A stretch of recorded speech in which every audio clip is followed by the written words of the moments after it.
안녕하세요. 세연에 빠지다의 DJ 민영입니다. 오늘도 두 가지 사연 준비되어 있으니 재미있게 들어주시고요. 구독과 좋아요 버튼도 꾹 눌러주세요. 그럼 오늘의 사연 함께 시작해 볼게요. 안녕하세요, 여러분. 저는 부모님 사이가 워낙 안 좋은 경우였어요. 친가 쪽이 잘 살았고 반면에 외가 쪽은 형편이 어려웠습니다. 집안 수준의 차이 때문이었을까요? 사랑만 믿고서 서로만 보고서 결혼하셨던 저희 부모님은 결혼 생활 도중에 사고방식의 차이 때문에 많이 고전하셨어요.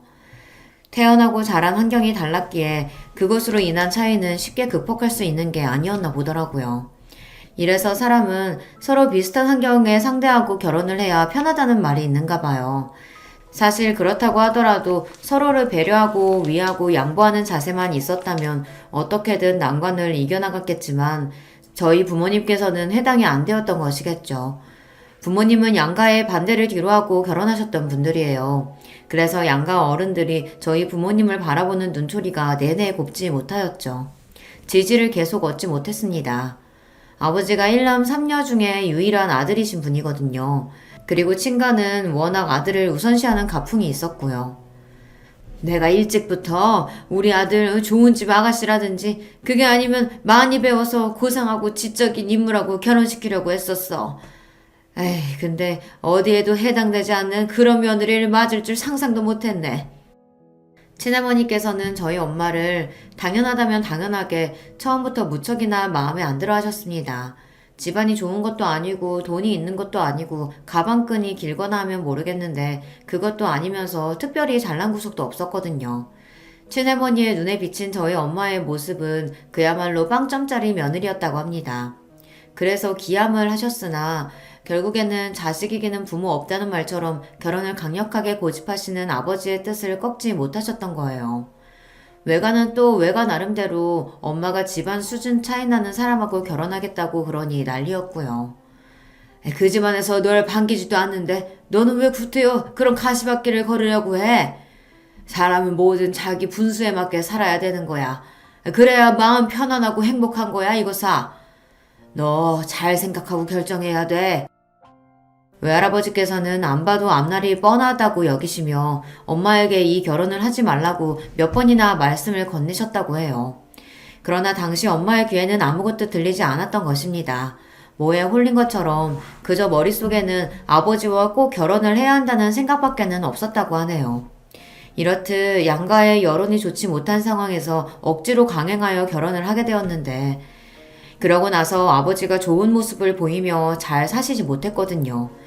솔직히 친가에서 아버지보다 고모들이 생김새만 딱 보아도 더 눈빛들에 힘이 들어가 있어요. 아버지는 어딘가 한량스러운 그런 분위기를 풍기시는 분이고요.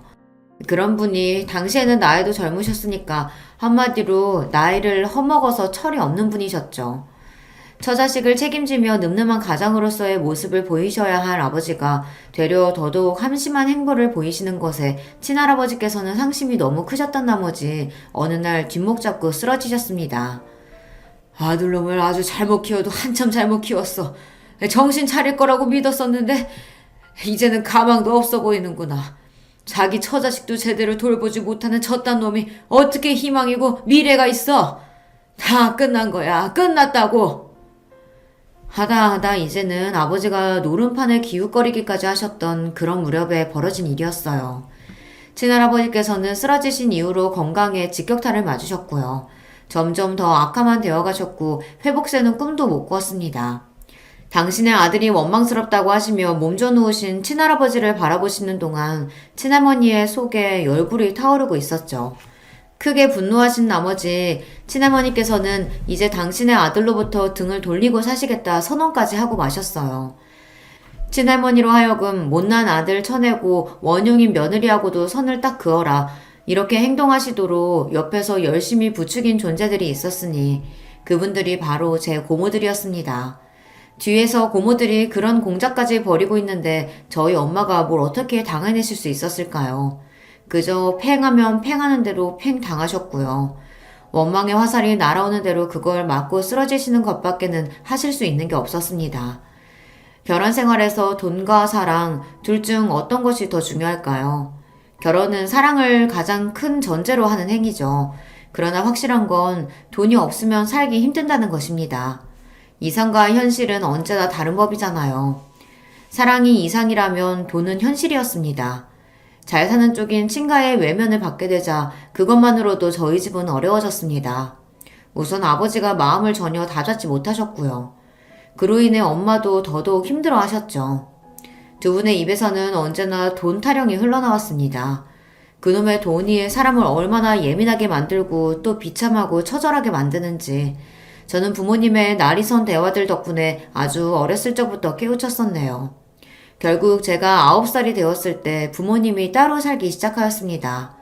별거 생활이었고요. 이듬해 아예 이혼을 하셨습니다. 저는 친오빠가 한 명 있었는데요. 저보다 7살이나 많았어요. 나이 터울이 좀 있죠. 부모님이 이혼하시고 나서 오빠가 아버지와 살았습니다. 저는 엄마와 살았고요. 이혼하신 뒤 그리 얼마 지나지 않아 아버지는 새로 어떤 분을 만나기 시작하신 것 같았어요. 얼핏 그런 이야기가 들려오자 외할머니께서는 당장에 눈이 휘둥그레져 지금 이럴 때가 아니라며 하루라도 더 빨리 서둘러서 재혼을 하는 게 좋지 않겠냐며 그때부터 엄마를 들들 볶으셨어요. 아버지 쪽에 소식이 들려오자 괜히 마음이 조급해지면서 엄마의 재혼 문제를 빨리 서두르는 게 좋겠다는 판단이 드셨던 모양입니다. 더 늦기 전에 승부 봐야지. 네? 승부라뇨? 엄마는 대체 무슨 승부를 이야기하시는 거예요? 야 이거사, 여자는 나이가 경쟁력이고 생명력이야. 하루라도 더 젊을 때 남자 새로 만나야 돼. 너 정신 똑바로 차려, 알았지? 외할머니께서는 진작에 안 될 것 같아서 반대했던 그딴 결혼 생활 따위는 없었던 것으로 당신은 이미 그렇게 생각을 하고 계신다고 하며 엄마에게 새로 남자를 만나 새로 가정을 꾸리는 것에 집중하라고 목소리를 높이셨습니다. 엄마는 내키지 않는다는 표정으로 한숨을 푹푹 쉬고 다니셨고요. 그리고 제가 마음에 걸린다는 듯 재혼 이야기가 나올 때마다 자꾸만 저를 쳐다보셨어요. 저는 그런 시선을 받는 것만으로도 부담스러웠던 것 같아요. 마치 제가 엄마의 새 출발에 있어서 걸림돌이라는 낙인이라도 그때마다 찍히는 기분이었거든요. 저의 그런 느낌은 완전히 착각이 아니었나 봅니다. 외가에서는 여자가 남자를 잘 만나서 기대고 의지하며 사는 게 선택이 아닌 필수라고 하며 계속 엄마의 재혼을 추진하였어요. 그러면서 저는 내쳐졌어요. 엄마가 재혼을 하셔야 하는데 저의 존재가 걸리적거린다면서 외할머니께서 유독 저를 싫어하셨거든요.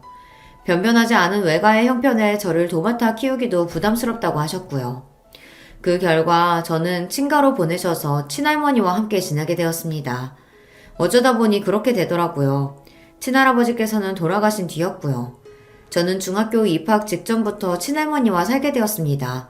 당연히 그걸 제가 원해서 그렇게 된 건 아니었고 순전히 어른들의 사정으로 그리고 어른들의 결정으로 그렇게 되었으며 저는 거부할 엄두도 못 낸 채 그냥 따랐을 뿐이었습니다. 오빠는 대학생이라 바빴고 자기만의 생활을 독립적으로 이미 하고 있었어요. 아버지는 대관절 어디에서 뭘 하고 지내시는지 그때부터 제가 알 일이 없었고요. 엄마는 등 떠밀려 재혼을 하신 상태였죠. 이게 다 무슨 상황일까 싶었고 저희 집처럼 이렇게 개판으로 돌아가는 집이 또 있을까 궁금했습니다. 저는 매일같이 눈칫밥을 먹으며 지내야만 했는데요. 하필 사춘기 나이였기 때문에 저는 더욱 예민하고 고심해졌던 것 같아요. 이래나 저래나 결국 친할머니께서 저를 허락해주시고 받아주신 것이었기 때문에 제가 같이 살 수 있었으므로 고모들은 이 부분을 무척이나 못마땅하게 여겼습니다. 저 때문에 고모들이 친할머니와 감정적으로 자주 싸우고 다투는 모습을 보게 되어 마음이 불편한 따름이었네요. 엄마도 정말 이러시는 거 아니에요. 너무하잖아요. 이러다가 결국에는 돌아가실 때 아들한테만 재산 다 물려주겠다고 하실 건 아니죠? 고모들은 단단히 화가 나 있었습니다.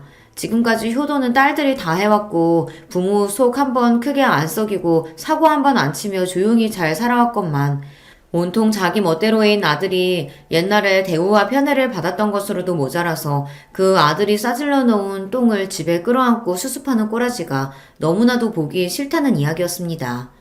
고모들이 표현하는 똥이라는 것은 바로 저를 지칭하는 것이었고요.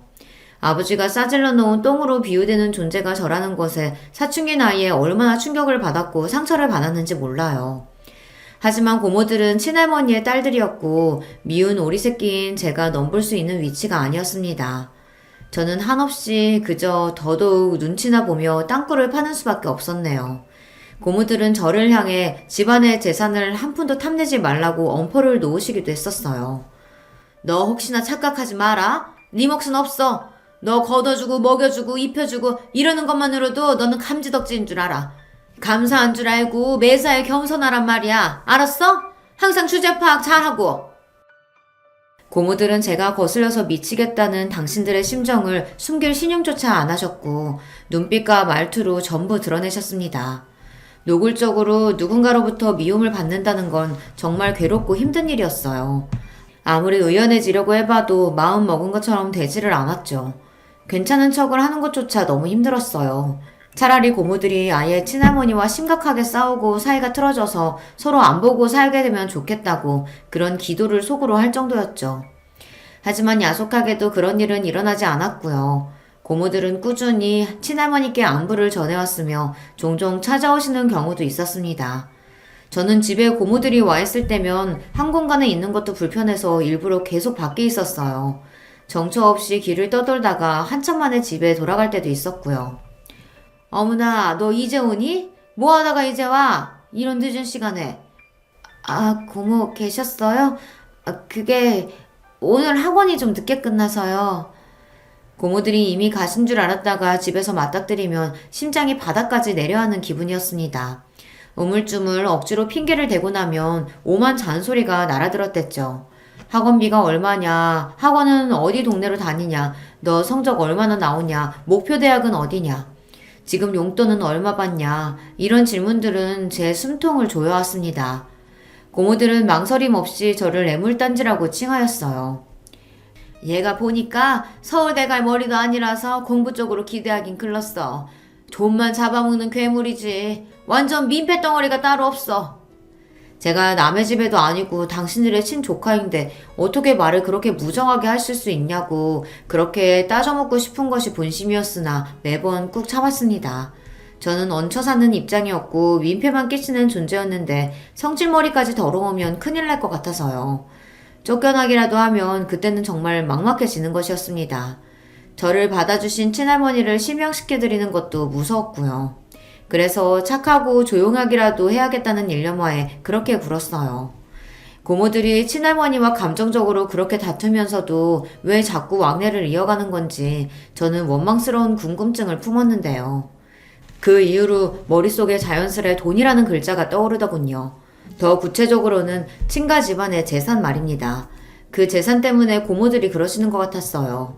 그런데 저는 친할머니께서 돈을 잘 쓰시는 걸 본 적이 없었습니다. 그래서 잠시나마 집안의 재산도 썩 그렇게 마땅히 없는데 고모들이 괜히 과장스럽게 호들갑을 떠는 것인가 싶기도 했었는데요. 상황이 돌아가는 걸 가만히 살펴보니 친할머니께서 일단 재산을 쥐고 계시는 것은 맞는 것처럼 보이더군요. 고모들과 또 한 번 말다툼을 벌이셨던 친할머니께서 어느 날 돈 이야기를 하시며 절대 못 준다고 그러셨거든요. 내가 죽어서 두 눈두덩이에 흙이 덮이기 전에는 절대 그 돈 못 줘. 그렇게 되기 전에는 나한테 재산 같은 건 없다고 생각하고들 살아라. 먹고 죽을래도 돈 같은 거 없으니까 하여간 그런 줄 알아. 생각에 아주 완고하신 것 같았습니다. 친할머니께서는 일절사치를 안 부리셨어요. 제가 아주 어렸을 때보다 나이가 더 드시면서 더더욱 지출을 줄이시는 것 같은 느낌이었습니다. 정확히는 친할아버지께서 돌아가신 이후 그렇게 노선을 정하신 모양이었는데요. 돈 문제 때문에 학을 떼셔서 일부러 자린고비처럼 지내시는 듯하였습니다. 자꾸만 집안에서 돈, 그놈의 돈 이야기가 나올 때마다 저는 자동으로 움츠러드는 것 같았어요. 저는 돈 한 푼 안 벌면서 축내기만 하는 입장이었으니까요. 학생이고 미성년자라서 당연히 어쩔 수 없는 문제였지만 이상하게 저는 마음이 편하지 않았고 매번 좌불안석으로 눈치가 보였습니다. 고모들이 하도 저를 못마땅하게 바라봐서 더욱 그렇게 되었나 봐요. 게다가 제가 고등학교에 다니고 있었을 때 엄마가 이혼을 하셨거든요. 두 번째 이혼이었죠. 그 소식에 친할머니께서는 오만상을 쓰시며 한숨을 크게 내쉬셨는데요. 고모들은 한동안 저희 엄마 이야기로 열심히 입을 움직이셨는데 내용은 전부 욕밖에 없었습니다. 엄마를 흉보는 흐름은 자연스레 그 딸인 저 또한 욕하는 것으로 대부분 그렇게 이어졌었고요. 제 고개는 더더욱 아래로 처박히게 되었죠. 불행하고 안타깝게도 엄마는 재혼했던 아저씨한테 맞고 사셨던 모양이었습니다. 그 아저씨는 사람 때린 것도 모자라서 바람까지 피웠다고 하네요. 한마디로 인간 말종이었던 거죠. 비록 당신이 맞고 사셔도 꾹 참으셨던 엄마는 그 아저씨가 불륜을 저지르는 바람에 이혼을 당하시게 되자 망연자실하셨어요. 이렇게 될 줄 알았다면 내가 왜 미련하고 멍청하게 참고만 살았을까? 이혼을 또 해서는 안 될 거라는 생각에 그저 꾹 참고 견디는 게 능사라고 여겼는데 전부 부질없었구나. 내가 천하의 바보였고 어리석었어. 지난 날이 후회된다. 내 인생을 어디서 보상받을 수 있을까? 누가 내 아픔과 억울함을 알아주기나 할까? 엄마의 두 번째 이혼으로 외가는 초상집 분위기가 되었고요. 엄마는 너무 힘들어하시며 이모에게 하소연을 늘어놓으셨다고 합니다. 그러나 이모는 엄마의 괴로움을 감당하기 벅차다고 하시며 처음에는 들어주고 맞춰주는 척 하시다가 이내 슬그머니 발을 빼고 마셨어요. 한동안 이모는 연락두절 상태로 지내셨어요. 엄마의 문제로 골치 아픈 상황을 같이 겪기는 싫다는 뜻이었습니다. 외할머니께서는 화병에 걸려 알아 누우셨고요. 저는 그때 제가 할 수 있는 거라고는 숨죽여 가만히 있는 것과 공부뿐이었습니다. 그나마 학교에서 하루 종일 시간을 보내는 고등학생이라 다행이라는 생각을 몇 번이나 했었네요. 집에서 친할머니를 마주치는 그 짧은 시간도 당시에 저에게는 부담이었던 것 같아요. 무슨 소리를 들을지 겁이 났습니다. 혹시나 고모들을 마주칠까봐 주말에도 눈을 뜨는 대로 후다닥 준비를 마치고 독서실이나 도서관으로 향했었죠. 그렇게 고등학교 생활이 끝날 때까지 집에서는 거의 잠깐 잠만 자면서 그렇게 지냈던 것 같습니다. 그랬던 제가 재수 생활은 꿈도 꿀 수 없었죠. 대학은 무조건 한 번에 가야 했었는데요. 그럭저럭 괜찮은 대학교에 합격할 수 있었습니다. 할머니께서는 저에게 수고 많았다고 하시며 흔쾌히 등록금을 내주셨었죠. 그리고 고모들은 이제 성인이 되었으니 저보고 집을 나가서 살라고 입을 모으셨어요. 설마 계속 빌 붙어서 지낼 건 아니지? 생활비는 받아서 쓴다고 해도 사는 것만이라도 나가서 살면 안 되겠니? 네 오빠는 대학생 되자마자 그렇게 지냈잖아. 너도 그렇게 해야지. 지금 생각해보면 서럽게 짝이 없는 고모들의 그런 언행을 제가 일방적으로 참기만 해야 했다는 것이 어처구니가 없네요.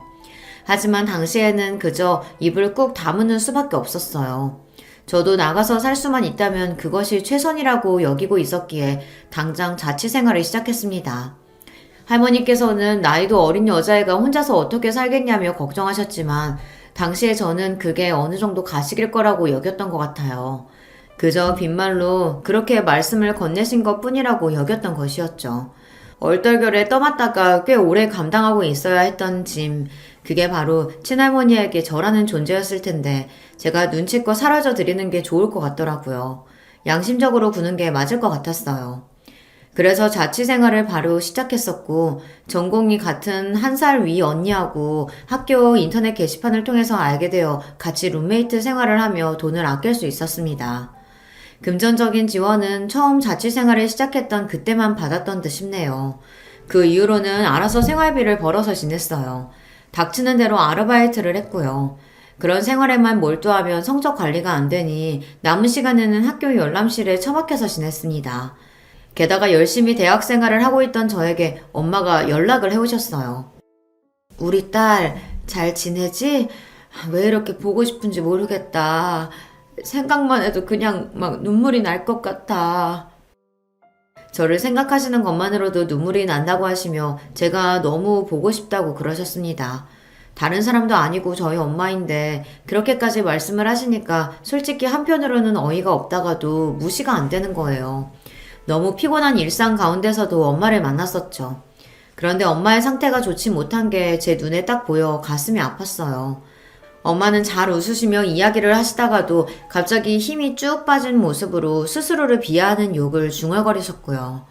만약에 당신이 갑자기 이 세상을 떠나게 되더라도 제가 너무 많이 놀라거나 슬퍼하지 않았으면 좋겠다는 소리를 거듭하셨습니다. 그 모습을 보니까 제가 불안해지더라고요. 엄마의 정신 상태가 온전하지 못하다는 게 너무 잘 느껴졌어요.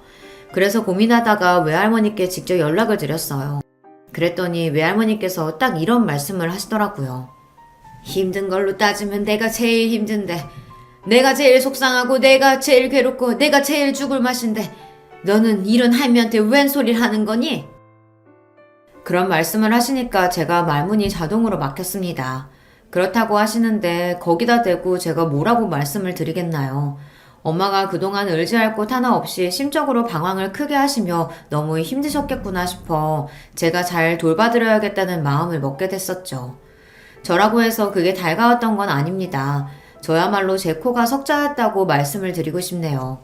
너무 힘들었어요. 하루 24시간이 부족했고 몸이 10개라도 지칠 지경이었습니다. 그런 저의 일상에 엄마라는 제가 돌보고 신경을 써야 할 존재까지 끼어드니까 이제는 아예 죽을 맛이었죠.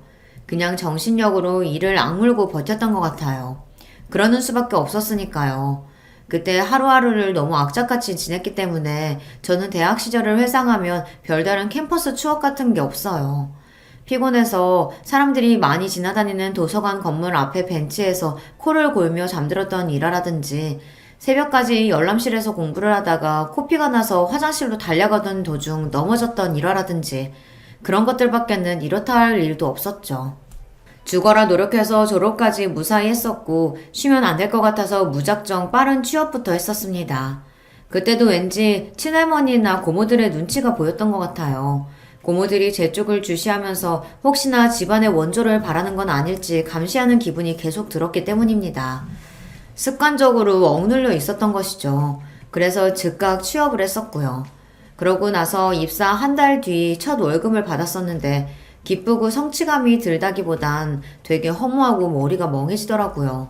속으로 내가 왜 취업을 했고 내가 왜 이러고 살지? 내가 원하는 건 뭐지?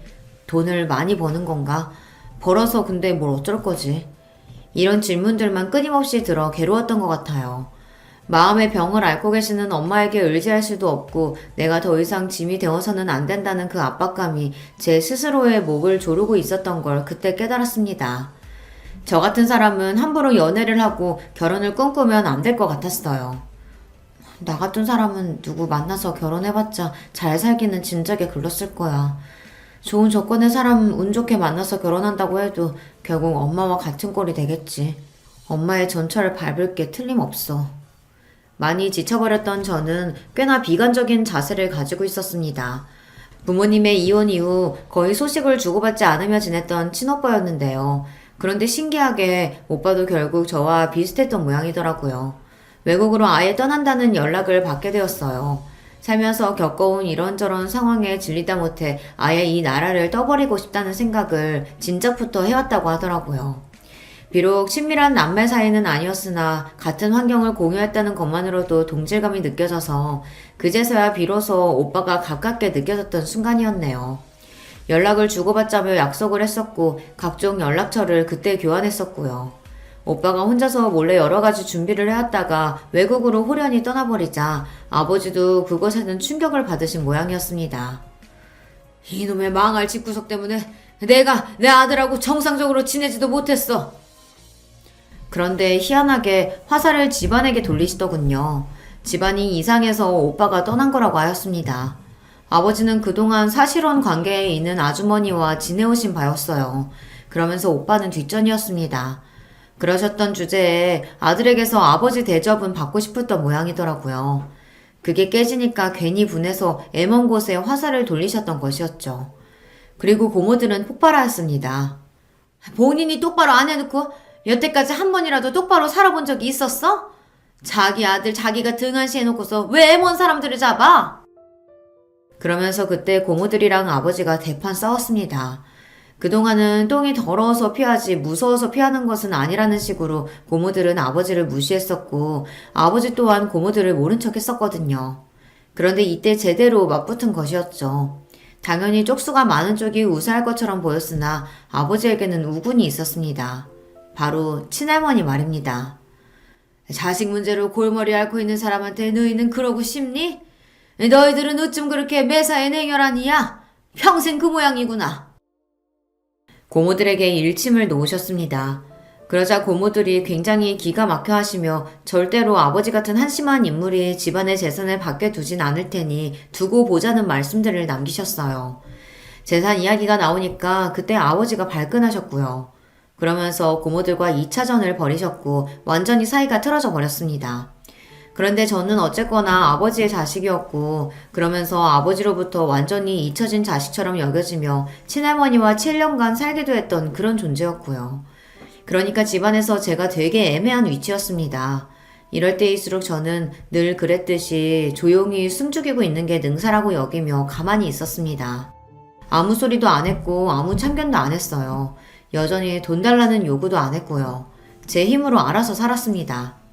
그런데 상황이 공교롭게 돌아가더군요. 고모들의 자식들이 마치 짠 것처럼 연이어 줄줄이 사고들을 쳐댔고 각자 안 좋은 일들이 벌어졌거든요. 한 해의 경우를 가져와 보자면 아니 밤중에 뺑소니 사고를 치고 달아나다가 경찰에게 붙잡혀서 인터넷 뉴스에 나오기도 했었습니다. 정말 별별 일들이 놀라울 정도로 계속 터졌고 고모들은 다들 난리가 났죠. 그러면서 당연히 전부 날이 섰고 예민해진 가운데 돈 이야기가 또 나왔어요. 친할머니와 그 과정에서 고모들이 크게 싸우기도 했습니다. 이제는 그냥 친할머니께서 돌아가실 때만 기다렸다가 그때 돈을 받겠다며 그런 소리들을 고모들이 공공연히 하시기도 하였는데요. 아버지는 정식으로 재혼을 하시겠다고 했다가 혼인신고를 앞두고서 바람을 피우시는 바람에 상대 아주머니한테 고소를 당하니 마느니 하면서 상황이 복잡하고 시끄러워졌고요. 한마디로 바람잘 날 없는 집안이었습니다. 외국에 훌쩍 떠나버린 오빠가 부러워질 수밖에 없었네요. 저는 그냥 하루하루를 지겹고 힘들어도 억지로 버티면서 살았어요. 일을 다니면서 엄마를 신경 쓰는 일상이었고요. 엄마는 차차 상태가 좋아져서 제법 보람도 있었습니다. 그러던 어느 날 이모가 귀농을 하시겠다고 그랬어요. 특수 작물을 키우면서 앞으로는 시골 생활을 하겠다나 뭐 그런 이야기였는데 특이한 점은 저희 엄마와 함께 가고 싶다는 뜻을 이모가 밝히셨다는 것입니다. 전에는 내가 신경을 많이 못 써줘서 그게 미안했고 내내 마음에 걸렸어. 항상 그 점이 살면서 미안하더라. 이모가 힘드셨을 때 외면하였던 것이 이모는 계속해서 마음에 걸리셨던 거예요. 그래서 물 좋고 공기 좋으며 평화로운 시골 생활을 같이 하며 안정되게 사는 것이 어떻겠냐는 제안을 엄마에게 이모가 진지하게 주셨던 것입니다. 이모가 진실된 마음으로 그렇게 물어보시는 것을 아시고서 엄마도 고민을 많이 하셨고요. 그러다가 결국 지금까지와는 다르게 살아보자는 결심으로 용기를 내시고 엄마는 귀농길에 같이 가시는 것으로 정하였습니다. 엄마가 시골에 가게 되셨을 때 저는 안도의 한숨이 나왔어요. 동시에 후련하기도 했어요. 기분이 이상하기도 했던 것 같아요. 말로는 표현이 안 되는 허무함이라고 해야 할까요? 그런 기분이었습니다. 가슴 한구석이 뻥 뚫린 것만 같아서 참 이상했네요. 그런 저를 눈치채셨던 것인지 시골로 간 지 며칠 지났을 때 엄마가 저와 통화를 하시며 물어보시더군요. 혹시 아직 결혼을 할 마음이 없냐고 말입니다. 곁에 누군가 의지되는 사람이 있고 마음을 나눌 상대가 있어야 좋을 것 같다면서 제가 결혼을 하면 참 좋겠다고 하셨어요. 당신은 저로 인해 회복이 많이 되어 좋아졌지만 반대로 저는 당신으로 인해 더 힘들게 희생하며 지난 몇 년을 보낸 것 같아 마음이 편하지 않다고 하셨어요. 그렇게 엄마는 우는 목소리를 내시기도 하였습니다.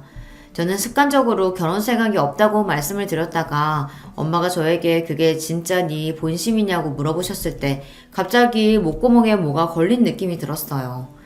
당연히 결혼 생활에 자신이 없어서 엄두조차 안 난다고 그렇게 딱 대답을 드리려고 했는데 그 순간 말이 입 밖으로 안 나갔습니다. 우물쭈물 망설이게 되더라고요. 사실은 제 마음속 깊은 곳에 사랑하는 사람을 만나 가정을 이루고 싶다는 그런 바람이 숨겨져 있었나 보더라고요. 제가 그걸 일부러 애써 외면하며 살아왔던 것일 뿐이죠. 이런 스스로를 마주한 다음부터는 저도 용기를 내보기로 했던 것 같아요. 엄마가 인생에서 다른 풍경을 찾아 시골로 가신 것처럼 저도 다른 일상을 맞이하려면 지금까지와는 다른 발걸음을 해야 할 필요가 있었습니다.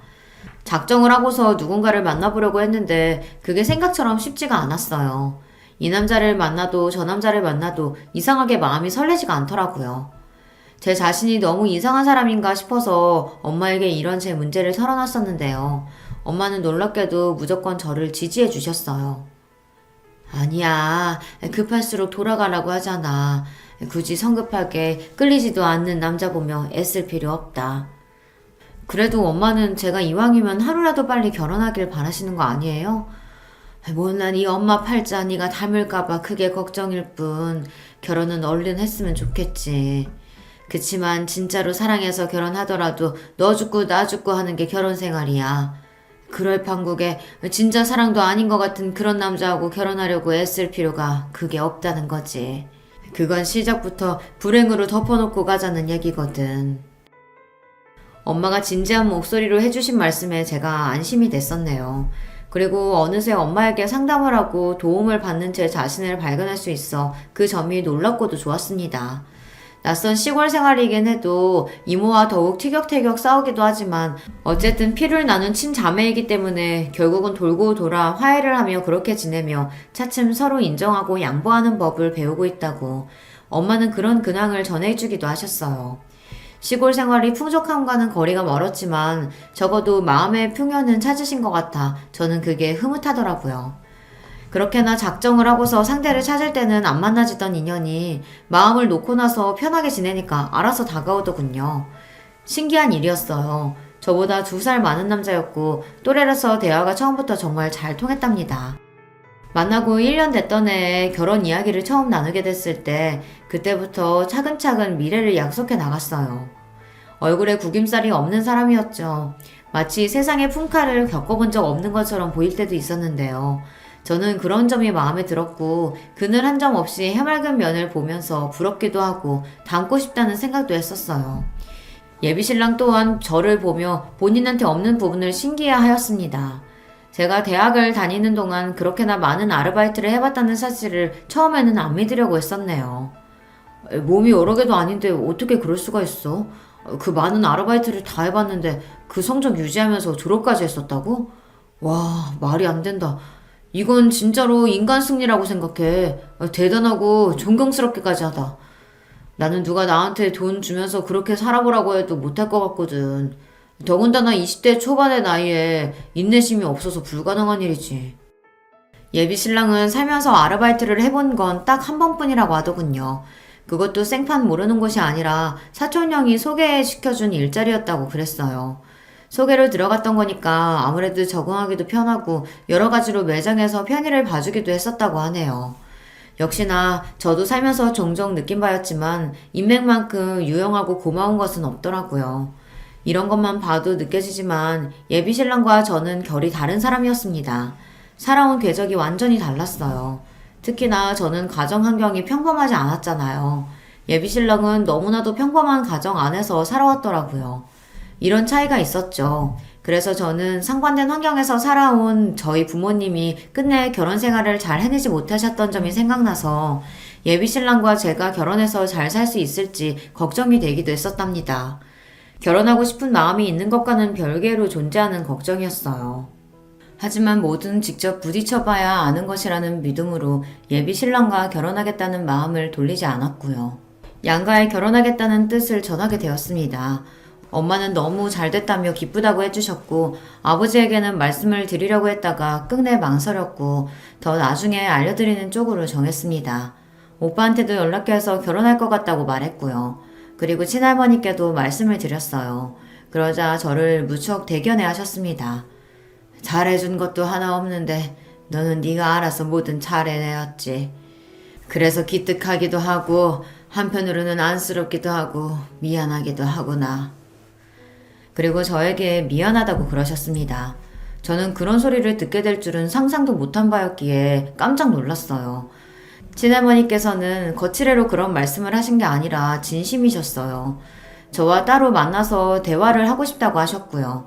찾아가 뵈었더니 저를 위해서 직접 밥상을 차려놓으셨더군요. 몸둘 바를 모르겠는 그런 기분이 들어 머쓱하게 밥상 앞에 앉았는데요. 수저를 들자마자 갑자기 머릿속에 스친 기억들이 있었죠. 집에 안 붙어 있으려고 용을 썼던 고등학교 시절 말입니다. 그때 새벽같이 일어나 보면 식탁에는 항상 저를 위해 차려진 뚜껑 덮인 그릇 2개가 있었습니다. 하나는 죽에 가까운 끓인 밥이었고 하나는 오이지였어요. 제가 오이지라면 환장하는 입맛이었거든요.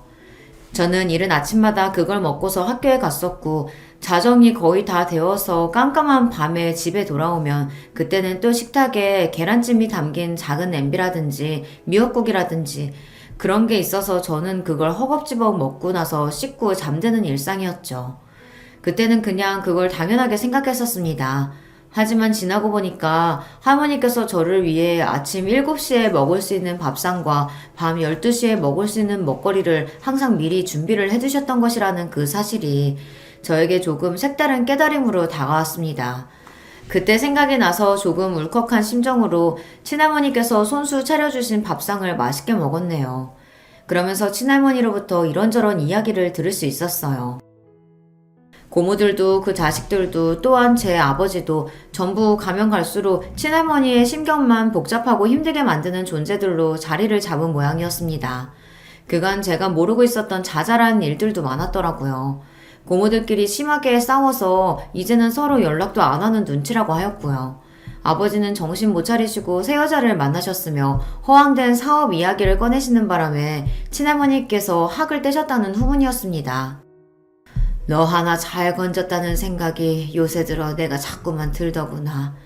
야무지게 자기 앞길 자기가 알아서 개척하고 자기 능력껏 살아보려고 하고 그런 마음가짐이 되어 있는 게 우리 집에서는 너 하나밖에 없어. 아유, 내가 이 사실을 진작에 알았어야 했는데 그랬으면 덜 골치 아프게 살았으려나 싶다. 친할머니께서 씁쓸하게 웃으시는 와중 그 눈가에는 눈물이 묻어나오고 있었습니다. 그 모습에 제가 너무 마음이 아팠어요. 그래서 그동안 못 부려본 손녀로서의 재롱이나 떨어볼까 싶어 제 딴에는 용기를 내어 여러 가지 이야기를 제잘거렸답니다. 그동안 제가 사회생활을 해온 이야기라든가 저희 엄마의 변화 같은 그런 이야기들을 실컷 떠들었더니 어느새 놀랍게도 4시간이 훌쩍 지나 있었더라고요. 시계를 보고 눈을 의심했었습니다. 그러고 나서 왠지 편해진 느낌이 들었었는데요. 친할머니 역시 마찬가지였는지 저를 배웅하시면서도 보내기 아쉽다는 표정을 짓고 계셨고 마지막까지 제 손을 꼭 잡아주시더라고요. 친할머니 댁에서 나오는 길에 올려다본 하늘이 유난히 깨끗해서 앞날이 다 잘 풀릴 거라는 예감이 들었더랬죠. 그로부터 몇 주 후 상견례를 하게 되었어요. 일단 상견례를 하면서 서로 간에 알아가자는 게 예비 시댁 측의 의견이었고 저도 동의했습니다.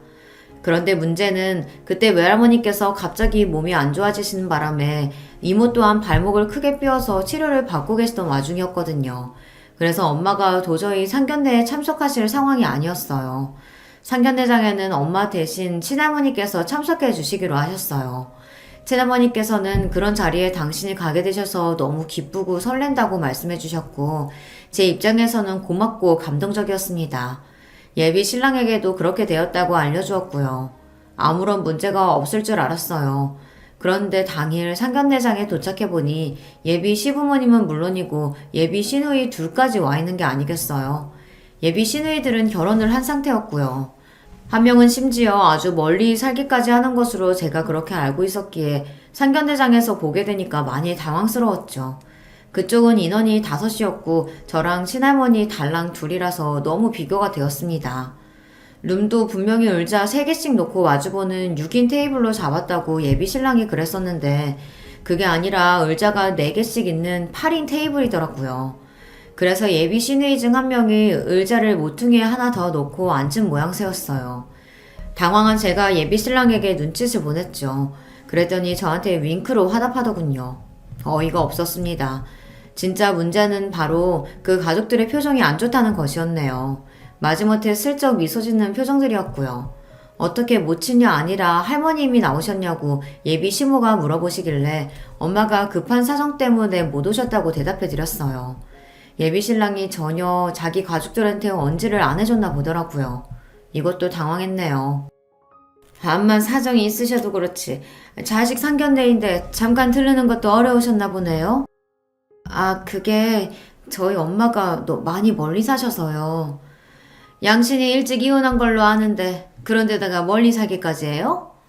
그래도 저는 할머니가 가까이 사시는 편이라서 괜찮습니다. 제가 열심히 대답을 마쳤을 때 예비 신랑이 해맑은 웃음을 지으며 자기 가족들을 향해 말하기를 제가 할머니 손에 컸다며 그래서 예의 바르고 생활력 강하고 뭐든 잘하는 것 같다며 괜히 슈퍼우먼이 아니라고 하였습니다. 저는 그저 어색하게 웃는 수밖에 없었네요. 그런데 예비 시부는 마치 먼 산을 바라보듯 그렇게 굴고 계셨고 예비 시누이들은 자기들끼리 뭐라고 속닥거렸습니다. 그러더니 아예 예비 시모한테 눈빛을 막 보내는 거예요. 자기들끼리 신호라도 주고받는 모양이었죠. 예비 시모가 그나마는 얼굴로 입을 연 것은 바로 다음 순간이었습니다. 우리 식구들이 다 같이 보고 그래도 판단을 해야 할 것 같아서 오늘 이렇게 딸들까지 다 모인 거예요. 그런데 역시 예상대로네요. 안 됐지만 아가씨는 우리 식구들의 생각을 바꿔놓지 못했습니다. 네? 죄송하지만 무슨 말씀인지 모르겠습니다. 이 결혼 없던 일로 해요. 둘이 죽고 못 살아서 더 만나보겠다면 그건 말리지 않겠는데 결혼은 안 돼요. 암만 해도 부모가 이혼해서 할머니 손에 자란 사람은 나는 며느리로 못 받아들여. 질적으로 너무 떨어져. 예비 시모의 무례한 발언에 제가 어처구니가 없어졌고 예비 신랑은 벌개진 얼굴로 벌떡 일어나더니 자기 가족들을 내려다보면서 왜 자기를 무안주고 창피를 주냐며 따지더군요. 그러자 예비 시모가 엄하고도 애틋한 표정으로 예비 신랑에게 이렇게 이야기했고요. 이 녀석아, 다 너를 위해서야. 이 세상에서 제일로 너를 위하는 게 가족이라는 걸 왜 몰라? 그러자 예비 신랑이 묘하게 감동받았다는 표정을 짓는 게 아니겠어요. 그걸 보고서 제가 그동안 사람을 잘못 봤다는 생각이 들어 기가 막히고 배신감이 들었습니다. 자기들끼리 대체 뭐 하는 짓이란 말이에요. 웃기지도 않는 가족이었어요. 저는 민망했고 화가 났고 친할머니께서 이런 상황을 보시게 한 것이 죄송스러우면서도 부끄러웠어요. 미치겠더라고요. 예비 시모가 저를 깔보는 기색으로 제가 불쌍하고 안 됐지만 그런 동정심으로 결혼을 허락해 줄 수는 없다고 덧붙였습니다. 친할머니께서 피식 웃으신 건 바로 그때였죠. 잘 됐네요. 나도 이 결혼 그냥 반대도 아니고 결사 반대니까 뜻이 통했군요. 어머 그러세요? 잘 됐네요. 소녀를 위하신답시고 혹시 저희 바제가랑이라도 물고 늘어지시면 어쩌나 내심 걱정하던 참이었는데 아니라고 하시니까 다행이에요. 아이고 누가 물고 늘어진다는 건지 별 황당한 소리를 다 듣겠네. 내가 언뜻 들은 게 전부인지라 정확하게 몰라도 사는 수준이 변변하지 않은 것 같던데 고작 이따 이 집안에 내 귀한 소녀를? 참나 말도 안 될 일이지. 저기요 할머님 말씀 가려서 하세요. 이혼 가정에다가 돈 없어서 학교 다닐 때도 아르바이트로 허덕이며 살아온 수준의 아가씨를 며느리로 맞이하기에는 집이 너무 잘 살아서 곤란하다는 것 정도라는 건 알아주시고요. 사는 수준이 얼추 맞아야 하는 법이지. 이렇게 차이 나면 결혼은 당연히 어려운 겁니다. 뭐라고 떠드는 건지 나는 도통 모르겠고 내 재산 200억 정도는 되니까 이거 나한테 고스란히 다 물려받을 내 손녀나 물고 늘어지지 마시오. 말 바꿀까봐 벌써부터 겁나 죽겠네. 친할머니의 입에서 200억이라는 금액이 나왔을 때 상견례장이 찬물 세례를 맞은 듯 하였습니다. 저도 놀라서 심장이 뛰었지요. 친할머니께서 자산가라는 것은 당연히 옛날부터 짐작 가능한 바였으나 구체적인 액수를 접한 적은 없었습니다. 그래서 놀라웠는데 저보다 예비 신랑과 그 가족들이 훨씬 더 놀란 모습이더군요. 특히 예비 신랑은 다리에 힘이 풀렸는지 자리에 앉으려다 잘못 휘청거려서 바닥에 엉덩방아를 찍고 말았습니다. 우당탕 소리가 들려오는 가운데 예비 시부를 선두로 그 가족들이 앞다투어 그 재산이 진짜냐고 물어댔고요. 친할머니께서는 짜증스러운 눈빛을 천천히 쏘아주신 뒤 자리에서 일어나셨고 저는 반사적으로 함께 일어나 부축을 해드렸습니다. 이만 가자. 수준 낮아서 겸상 못하겠다. 돈도 없는 것들 주제에 무식하고 무례하기까지 완전히 저질이구만. 네 할머니 얼른 가요. 제가 사람을 잘못 봐서 큰 실수를 했네요. 아니다. 살면서 누구나 실수는 저지를 수 있는 거야. 그래도 네가 저 인간들한테 우리 집안 잘 산다고 돈 많다고 그런 얘기는 안 해둬서 다행이구나. 네 정말 그렇네요. 재산 이야기는 입도 뻥끗 안 하길 아주 잘한 것 같아요. 친할머니와 저는 그때 쿵짝이 잘 맞았습니다. 만담을 나누며 상견례장을 빠져나갔고 마지막으로 예비 신랑을 향해서 연락하면 주변에다가 네 가족들 수준이 어떤지 이야기 다 퍼뜨릴 거라는 그런 소리를 남겨주었네요. 간신히 정신 차리고 일어났던 예비 신랑은 제 말을 듣고서 다시 털썩 주저앉았고요. 예비 시부의 넋이 나간 모습, 경악에 질린 예비 시누이들, 그리고 충격에 빠져있는 예비 시모의 얼굴까지. 꽤 볼만하다는 생각으로 저는 제법 마음이 개운해져 친할머니와 걸음을 옮길 수 있었답니다. 사랑해서 결혼까지 그렸던 남자였건만 이렇게 한순간에 미련 하나 없이 말끔히 정까지 떨어질 수 있는 건지 스스로 신기했고 허무하기도 했던 것 같아요. 당연히 그 남자는 저에게 따로 찾아와 사죄를 했고 매달렸고 울고불고 난리를 쳤습니다. 그러나 저는 단호하게 거절했고 속이 시원했네요. 친할머니의 200억 재산 발언은 허풍이 담기지 않은 진심이었고요. 또한 저에게 당신의 재산을 물려주실 작정 또한 진짜로 하고 계신 것이었습니다. 재산을 노리는 하이에나들도 설마하니 그 재산이 미리 저에게 물려질 것이라고는 예상할 수 없었던 영역이었기에 바로 그 점을 친할머니께서 노리셨어요. 그래서 저는 진작에 재산을 상당수 받았으나 그 사실을 아무도 몰랐습니다. 외할머니께서는 돌아가셨으나 친할머니께서는 지금까지도 꽤 정정한 모습으로 잘 계시답니다. 저는 그때 이후로 새로운 인연을 만나서 너무 행복하게 잘 살고 있는 중이고요. 의도한 건 아니었으나 집안이 유복한 사람을 만났는데요. 생각도 깊고 매사에 여유로운 사람이랍니다.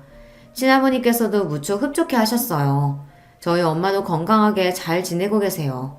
제가 친할머니의 동의를 받고서 지어드린 멋진 전원주택에서 편안한 일상을 보내시느라 얼굴에는 늘 잔잔한 미소를 짓고 계신답니다. 안녕하세요. 저는 40 초반인 여성입니다. 지금 서울에서 살고 있고요. 여기 다른 많은 분들의 사연과는 다르게 저는 시댁가족들과 있었던 일은 아니고 남편의 동창과 엮었던 일이 있어서 한번 보내봅니다. 일단 저는 사법고시 출신의 변호사입니다. 사법고시라니 참 오래전에 폐지된 이름이죠.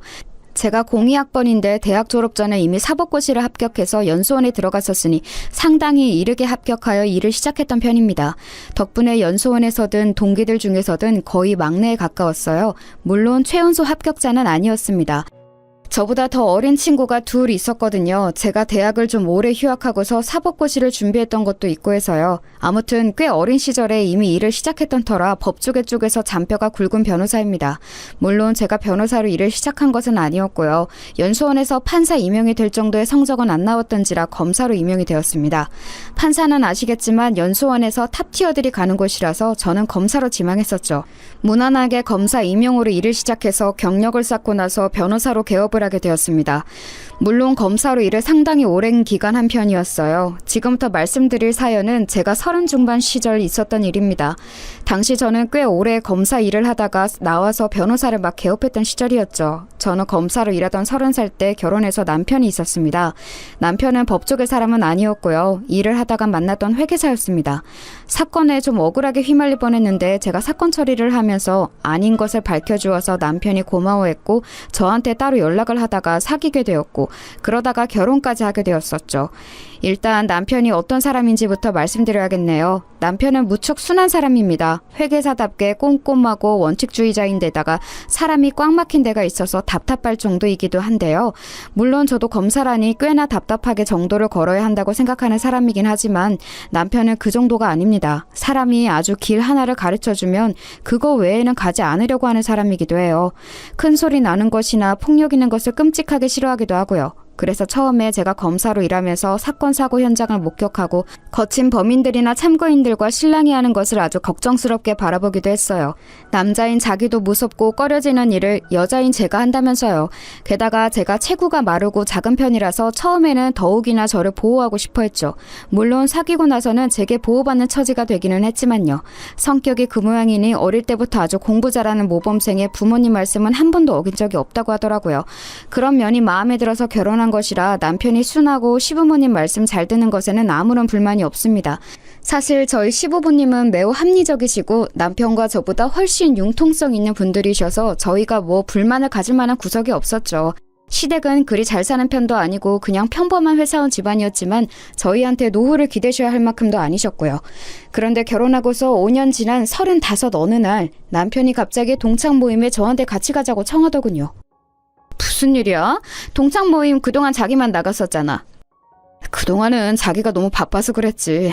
이제 검사일 때만큼은 안 바쁘잖아. 사실 그렇기는 했어요. 그 애초에 변호사 개업을 했는데 물론 영업을 뛰고 사건 처리를 하느라 바쁘기는 했지만 검사일 때와는 업무의 절대량 자체가 달랐습니다. 검사나 판사의 경우 여러분이 생각하시는 것 이상의 일을 하곤 한답니다. 읽어야 하는 사건 파일이나 관련 사항이 정말 상상하는 이상이죠. 하지만 그래도 변호사는 제가 임의로 사건의 양을 조절할 수 있어서 그나마 워라밸이 좋은 편이었습니다.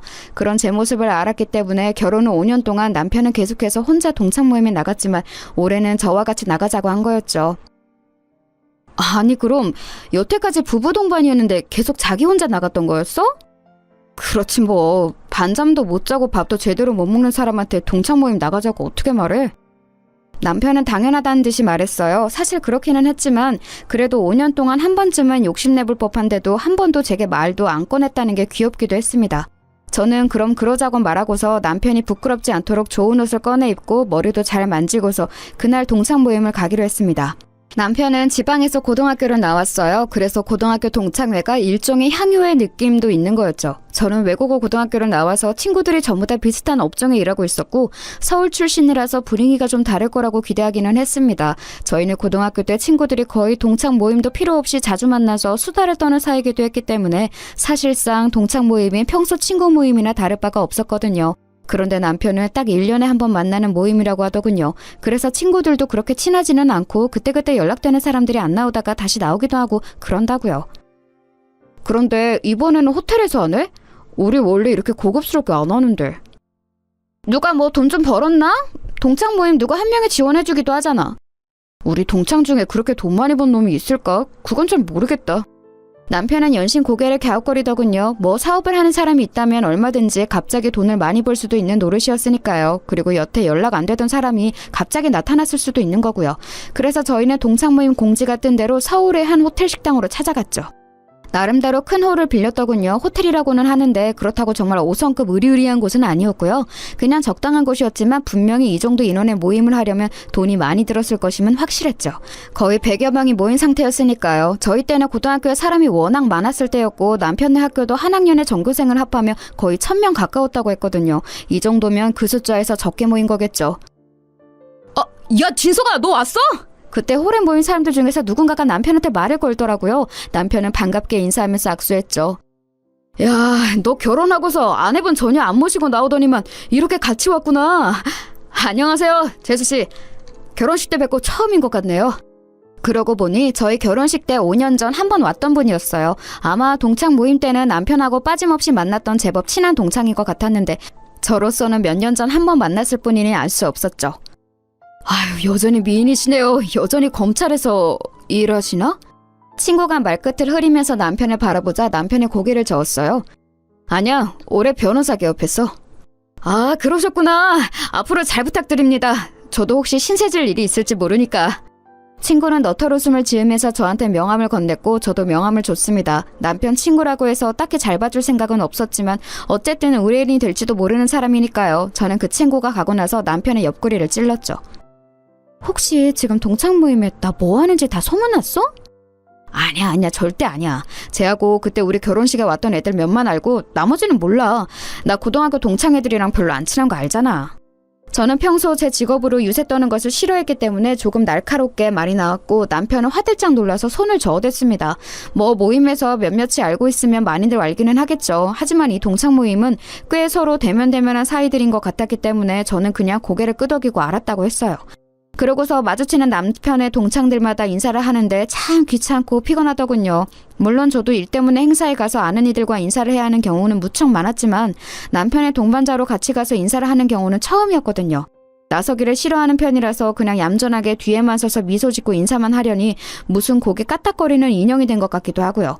반면 남편은 신난 것 같았습니다. 제가 싫어하는 걸 아니까 제 직업은 말 안 하고 그냥 일하고 있어 정도로 소개를 하고 있었는데 동창들이 입 빨린 소리로 인사하며 와이프가 미인이다 라고 해주니까 거기에 어찌나 신이 났는지 좀 한심해 보이긴 했지만 그래도 이내 자랑스러워하는 남편이니 거기다 대고 싫은 소리를 할 이유도 없어서 저는 그냥 두고 보기만 했어요.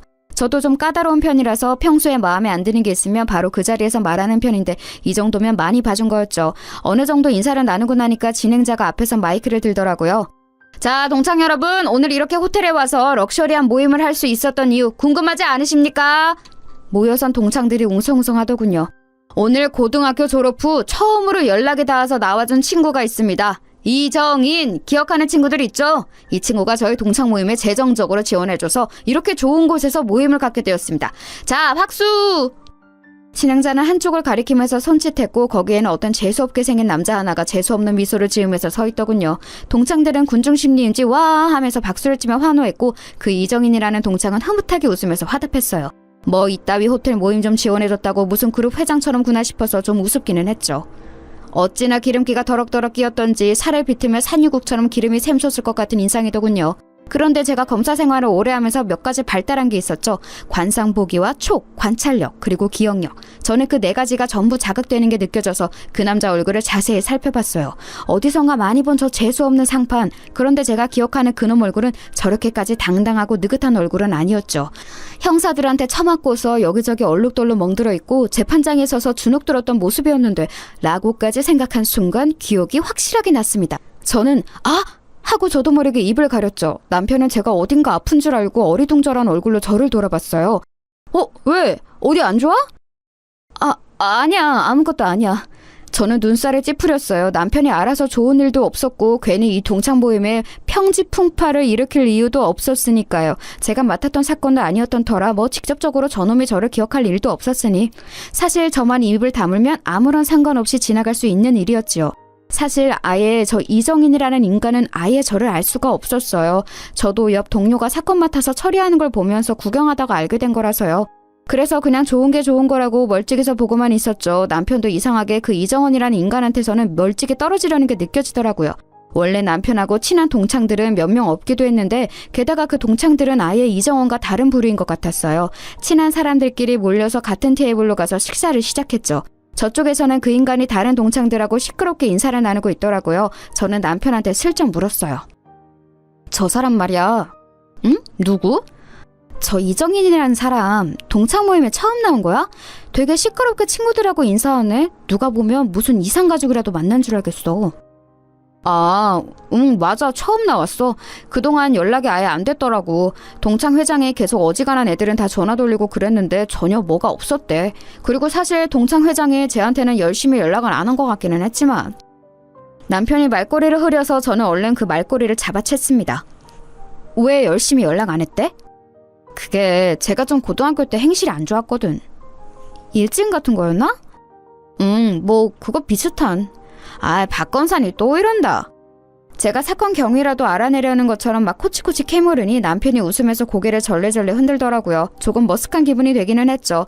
그런데 그래도 남편의 얼굴이 어딘가 아까부터 별로 안 좋아 보여서 계속 물어봐야 했어요. 자기하고도 무슨 일이 있었던 거야? 별로 기분 안 좋아 보여. 아니 뭐 별건 아니고. 남편은 망설이면서 말을 돌렸고 곁에 있던 친구들도 뭔가 이상한 걸 알아챘는지 저한테 웃으면서 다른 화제로 이야기를 했습니다. 동창생들이 모여있는 곳에서 굳이 옛날 험한 이야기를 꺼내는 건 그리 좋지 않을 것 같아서 저도 일단 그 화제에 응해주기는 했었죠. 그런데 사실 고등학교 때 저런 인간이 친구로 있었다면 솔직히 뻔하긴 하잖아요. 머릿속에서는 이미 여러 가지 상상이 돌고 있었죠. 저런 인간은 대부분 저희 남편처럼 얌전한 친구한테 빵 셔틀이나 가방 셔틀이나 이런 거 시켰을 거고 저희 남편만 그랬던 건 아닐 거고요.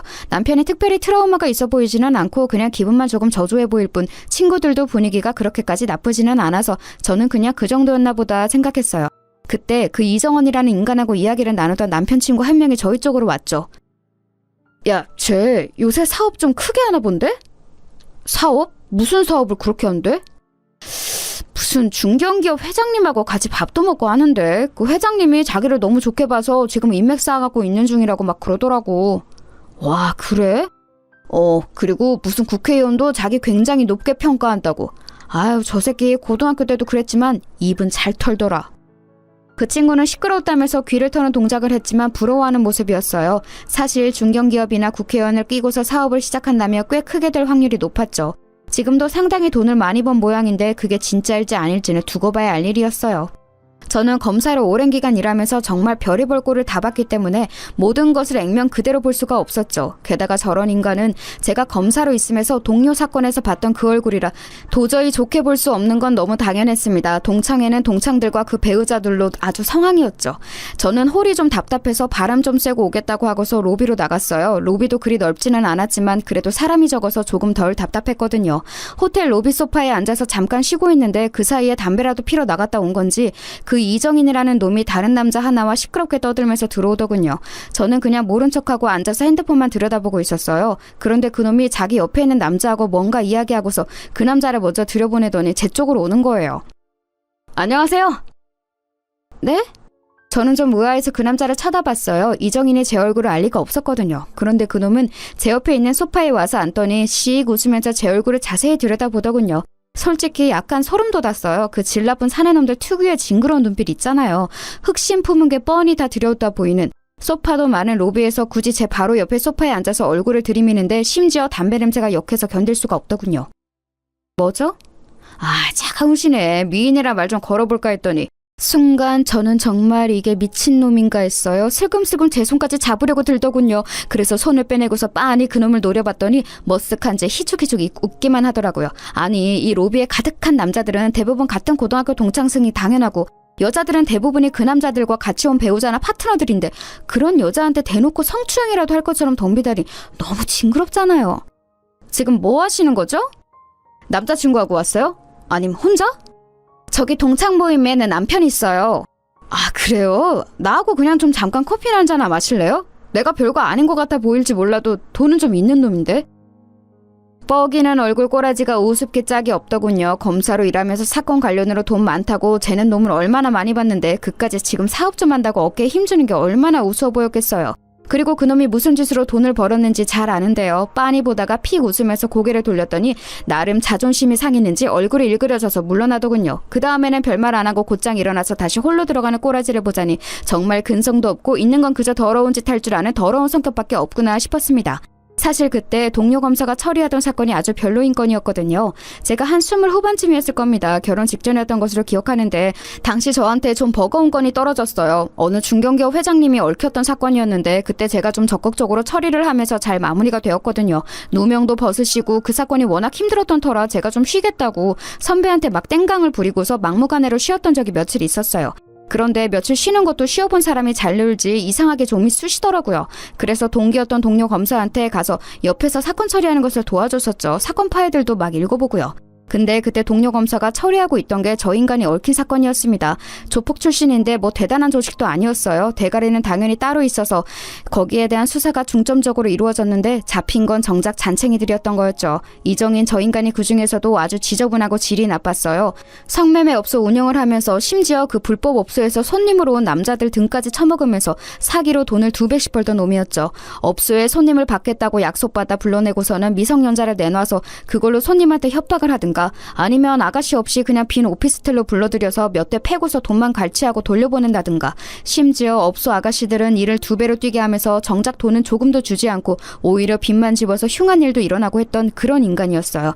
사실 뭐 성매매 업소만 운영하는 조폭 정도면 그래도 흔한 편인데 저렇게 손님 등까지 처먹는 인간은 그 중에서도 악질인 편이라서 신기할 정도였죠. 사진을 보는데 동료 검사가 그러더라고요. 야, 얘 봐라. 그런 짓 하게 생기지 않았냐? 동료 검사는 당시 일이 많아서 거의 죽어가는 것처럼 생기가 사라지고 있었는데도 그 소리를 들으니까 너무 웃기더라고요.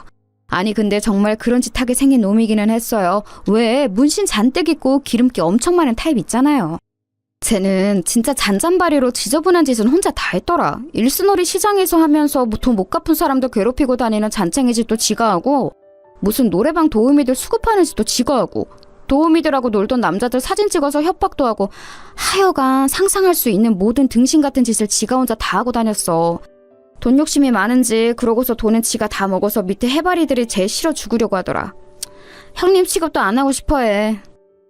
동기 검사가 하는 말마다 웃기더라고요. 아니 조직 폭력배로 살아온 인생들이 얼마나 하급인지 누구보다 잘 아는 게 저희 검사들일 거예요. 그런데 거기에서도 제일 하바리에 심지어 부하들까지도 사람 취급 안 하는 놈이라니 알만하잖아요. 저는 사진을 보면서 다시 한번 감탄했죠. 아 그래 진짜 그러게 생겼다. 동료 감사가 낄낄대다가 힘없이 대답했어요. 이 새끼 분명히 빵 살다 나와도 또 이상한 짓 할 거야. 뭐 징역도 몇 년 안 받겠지. 하여간 이런 새끼들 진심 너무 짜증나. 신분 세탁하고서 잘 먹고 잘 살려고 얼마나 노력하겠냐? 신분 세탁 걸리기만 해봐. 아주 조사 버릴 테니까. 그때 동료 검사하고 저하고 웃으면서 수다 떠는 게 기억납니다. 그러니까 이정원 요놈 새끼가 그때 우리가 말하던 신분 세탁하고서 잘 먹고 잘 살려고 죽을 둥 살 둥 노력하는 그 짓을 하고 있다는 거였어요. 솔직히 배알이 뒤틀리더라고요. 사업은 신뢰가 중요한데 분명히 그 중견기업 회장이나 국회의원이 누구더라도 저놈이 저질 조직폭력배 출신이라는 걸 알면 엄마 뜨거라 하고 천리만께 도망갈 게 뻔한데 말이죠. 누구인지만 알면 제가 그쪽으로 말 전할 인맥은 얼마든지 있는데 하지만 뭐 거기까지 발을 들이고 싶은 생각은 없었어요. 일단 남편 동창 모임이 시끄러워지는 걸 바라지도 않았고 심지어 거기에 제가 엮이고 싶지는 않았어요. 이정원 그놈이 잡히거나 망하더라도 다른 일로 그래야 했죠. 저는 화장실에 들러서 대충 메이크업을 손질하고 머리도 다시 만진 이후에 홀로 들어갔어요. 이리저리 홀을 둘러보는데 남편은 여전히 함께 있던 친구들과 있더군요. 인원이 늘어나서 서너시던 일행이 67쯤이 된 것 같았어요. 저는 약간 미소를 띄운 채로 남편의 곁으로 다가가서 그 곁에 앉았죠. 소파에 푹신하게 앉는 그 순간 저는 건너편에 있는 기름기 흐르는 얼굴을 보고서 깜짝 놀랐어요. 이정인이 그 자리에 있는 거였죠. 이정인도 좀 놀란 눈치로 저하고 남편을 번갈아 봤어요. 뭐야 김진석, 너 이렇게 예쁜 와이프가 있었어? 인사해 자기야. 그 동창인 이정원이고 이쪽은 내 와이프. 저는 로비에서의 일이 없었던 것처럼 활짝 웃으면서 반갑게 인사를 했어요. 이정희는 징그럽게 웃으면서 악수를 위해 제 손을 잡고서는 한참이나 꼼지락대다가 시간이 흐르고서야 손을 떼더군요. 어찌나 징그럽던지. 거기다가 악수함답시고 제 손을 잡고 손바닥을 손가락으로 긁더라고요. 그게 성추행이라는 걸 제가 모르겠어요? 참 더럽게 산 인간답다 싶더군요. 친하지도 않은 동창, 그것도 몇십 년 만에 만난 동창의 아내를 초면에 남편 앞에서 성희롱을 하다뇨. 평소 제 성격 같으면 진짜 단숨에 뒤집어 엎었을 텐데 그래도 이곳은 남편 모임 자리니까 일단 한번 참았습니다. 벌써 두 번째 참는 거라 세 번째에는 진짜 안 참고 너 가만 안 놔둔다 하고 속으로 벼르고 있기는 했었지만요. 이정희는 자리에 앉아서 거들먹거리면서 계속해서 자기 사업 이야기를 풀고 있는 중이더군요. 저는 남편 곁에 앉아서 가만히 그 이야기를 듣기만 했어요. 이정희는 자기가 얼마나 대단한 기업가들과 식사를 하고 다니는지, 어떤 재력가들이나 어떤 정치인들과 인맥을 쌓고 있는지에 대해서 자랑을 늘어놓는 게 역겹게 들리더군요. 그런데 그놈이 주로 이야기하는 중견기업 회장은 제게도 낯익은 사람이었어요. 바로 제가 예전에 사건 해결 당시 저 덕분에 누명을 벗게 되어서 요즘까지도 자주 연락하고 가끔 저와 식사도 하시는 분이었죠. 그분은 상당히 성격이 깔끔하고 단호하신 분이라 저런 놈을 곁에 두실 리가 없는데 싶어서 의아했어요. 하기사 몇십 년을 저질 깡패로 굴러먹으면서 남들 등만 처먹었었으니 오죽 사기치는데 도가 텄을까 싶기는 하더군요. 그 중견기업 회장님도 분명히 이놈을 진지하게 보시지는 않겠지만 일단 나중에 기회가 닿으면 한번 말씀을 드려야겠다는 생각이 들었어요. 저놈이 만난다는 국회의원도 가만 들어보니 그 회장님 인맥으로 만나게 된 사람인 것 같았고요. 너 잘 걸렸다 싶어서 저는 그 자리에서는 그냥 입 다물고 얌전히 있었어요. 아니, 얌전히 있으려고 했다는 게 정확하겠네요. 별다른 일이 없었다면 그 자리는 그대로 파했겠지만 곧 이정인이 저한테 몸을 돌리고서는 고개를 쭉 빼더군요. 재수씨, 그거 알아요? 야, 진석아, 너 그거 이야기했어? 뭘 이야기해? 우리 와이프 내 친구들 잘 몰라. 아, 그럼 이야기 안 했겠구나? 너 쪽팔려서 말 못하긴 했겠다. 그놈은 남편을 한껏 비우는 듯한 얼굴로 말했어요. 남편은 순간 화가 울컥 치미는 얼굴이었지만 원체 순한 사람이었기 때문에 한 번 꾹 참는 얼굴이었죠. 저도 남편이 여기서 나가서는 건 바라지 않았어요. 대체 무슨 소리를 할지 궁금하기도 했고요. 재수씨, 진석이 이 새끼 제 꼬봉이었어요. 고등학교 때 어찌나 말을 잘 듣던지. 그렇게 말하면서 천박하게 이를 데 없이 낄낄거리고 웃더군요. 솔직히 남편의 성향이라든지 이정원 이 새끼의 존재를 알게 되면서부터 고등학교 때 당연히 그랬으리라 생각은 했어요. 그래서 놀랍지도 않았죠. 다만 제가 놀라웠던 건 그걸 와이프 앞에서 말하는 저 멍청한 머리였어요. 꼬봉이라는 게 뭔지 알아요? 아, 여자들 잘 모르지? 여자 고등학교에도 양아치 정도는 있죠? 근데 남고는 달라요. 재수씨, 센 남학생들이 샌님들 다 끌고 와서 심부름 시키는 거, 여기 이 진석이가 내 말을 참 잘 들어줬지. 그치 진성아? 그만해라. 너 좀 많이 마신 것 같다. 실제로 그놈은 술이 꽤 취한 것 같았어요. 하지만 술은 마셨다고 해도 분명히 제정신인 건 너무도 나도 다 아는 사실이었고 저 역시도 그냥 그대로 넘어가줄 생각은 없었죠. 다른 건 몰라도 제 배우자인 남편을 조롱하고 악담한다는 사실을 그냥 두고 볼 수는 없잖아요. 그래서요? 계속해 보시죠. 제가 차가워진 것도 별로 상관하지 않는 건지 아니면 아는 척도 안 하는 건지 이정환 그놈이 계속 얼굴을 제 쪽으로 기울이고서는 짓거리더라고요. 체육 시간에 창고 끌고 가서 내가 꿀려놓고서 짖으라고 하니까 진짜 짖더라고. 재수씨, 심심하면 남편한테 한번 짖으라고 해봐요. 얼마나 잘 짖는지 알아? 정말 개 같거든. 아니 이렇게 예쁜 와이프를 학창시절 내 앞에 서지도 못하던 진서이가 데리고 있다니 좀 아쉽네. 야, 너 그만하라니까? 어때서 그래? 네 와이프 앞에서 고딩 때 너 찐따 같던 거 까발려주니까 쪽팔려서 그래? 야, 부끄러워하지 마. 너 지금도 그렇잖아. 돈 버니까 때깔은 좋아졌다만 여기 알맹이가 어디 갔겠어? 그러면서 그놈이 남편 가슴께를 손으로 툭툭 치더라고요. 그 손목을 확 잘라버리고 싶은데 남편이 얼른 그 손을 치워버렸어요. 제 표정이 험악해지는 걸 본 거였겠죠. 너 진짜 왜 이렇게 창피하게 구냐? 재수씨 들어봐요. 난 저 새끼 완전히 사람 구실도 못할 줄 알았거든. 아니 기라면 기는 새끼가 어디 가서 무슨 남자 노릇을 해. 그런데 지금 재수씨 보니까 그래도 남자 노릇은 기막히게 하는 모양이네. 이정희는 실실 웃으면서 정말 더러운 말을 이어갔어요. 사실 말버릇이 고약한 건 이상한 일은 아니었죠. 조폭따까지 출신, 거기다 성매매 업소 운영하면서 남자들 사기까지 처먹던 새끼였으니 오죽하겠어요. 거의 인생 폐기물에 가까운 놈이었으니까요. 그래도 반반한 와이프까지 얻어가지고 말이야. 너 진짜 출세했다. 내가 사업하는데 너 고용해줄까? 너 지금 회계사랬나? 야, 멀쩡한 회사 다니고 있긴 하냐? 여봐요 재수씨, 그러지 말고 내 비서로 들어올래요? 온갖 더러운 말을 쏟아내다가 이정원은 제가 안색이 좋지 않았는지 곧 손사래를 치면서 실실 웃었어요. 아니 재수씨 칭찬이에요, 칭찬. 재수씨가 얼마나 예쁘면 내가 이렇게 칭찬을 하겠어. 고마운 줄을 알아야지. 야, 너 진짜 그만 못해? 결국 참다 못한 남편이 폭발하려고 일어나려는데 제가 손을 잡아서 못 일어나게 막았어요. 남편은 일어서려다가 주저앉은 채 저를 봤죠. 약간 멍청해진 순한 얼굴이 귀여웠지만 그게 중요한 때는 아니었어요. 저기 이정인 씨. 왜요 재수씨? 지금 보니 목소리도 예쁘네. 저는 검사 생활을 오래 하면서 저런 놈들 성향을 잘 알았어요. 여자 보고 예쁘다고 하는 게 정말 예뻐서가 아니라 좀 기가 세 보이는 여자를 눌러서 기선제압을 하고 넌 그냥 내 눈요깃거리나 되라는 메시지를 주는 거였죠. 정말 우습게 짝이 없더군요. 명함 좀 줘봐요. 명함? 왜? 나한테 나중에 연락하게? 그놈이 비실비실 웃으면서 저한테 명함을 꺼내 내밀더군요. 그걸 받고서 저는 백 속에서 제 명함을 찾아 대충 그 앞에 던져주고서 핸드폰을 꺼내서 전화를 걸었죠. 신호가 가고 있는데 제 명함을 주워서 본 이정인 얼굴색이 순간 하얗게 질리더군요. 당연하죠. 새로 판 변호사 사무실 명함이었으니까요. 그리고 그때 마침 전화 저편에서 상대가 전화를 받더라고요. 저는 반갑게 인사하고서 말을 건넸어요. 어머야, 너 마침 전화 잘 받았다. 일하는 중이야? 전화를 한 건 동료 검사였죠. 네, 저와 절친이기도 하고 이정원 사건을 맡았던 그 검사요. 저는 그리고 핸드폰을 스피커 상태로 돌렸죠. 당연히 일하는 중이지. 뭔데? 무슨 일 있어? 아니, 다른 건 아니고 너 예전에 그 조폭 자법이었던 놈 기억해? 이정원이라고. 기억하지. 걔 진짜 더럽게 돈 벌던 놈이었는데 날파리같이 귀찮은 새끼였어. 근데 걔는 왜? 그 새끼가 지금 내 앞에서 내 남편 동창이랍시고 잘난 척을 한다? 사업가 행세를 하는데 어떻게 조인트 까줄까? 사업가? 사업가? 동료 검사는 너무 어처구니가 없다는 듯이 깔깔거리면서 웃기 시작했어요. 야, 사업가라면 맞긴 맞다. 성매매 업소 차려놓고 남자 손님들 협박해서 등까지 쳐먹은 것도 사업가면 맞네, 맞아. 거기 있어 그 새끼? 야, 전화 좀 바꿔줘 봐봐. 내가 욕 좀 해줄게. 벌써 스피커폰이야. 진짜 짜증난다.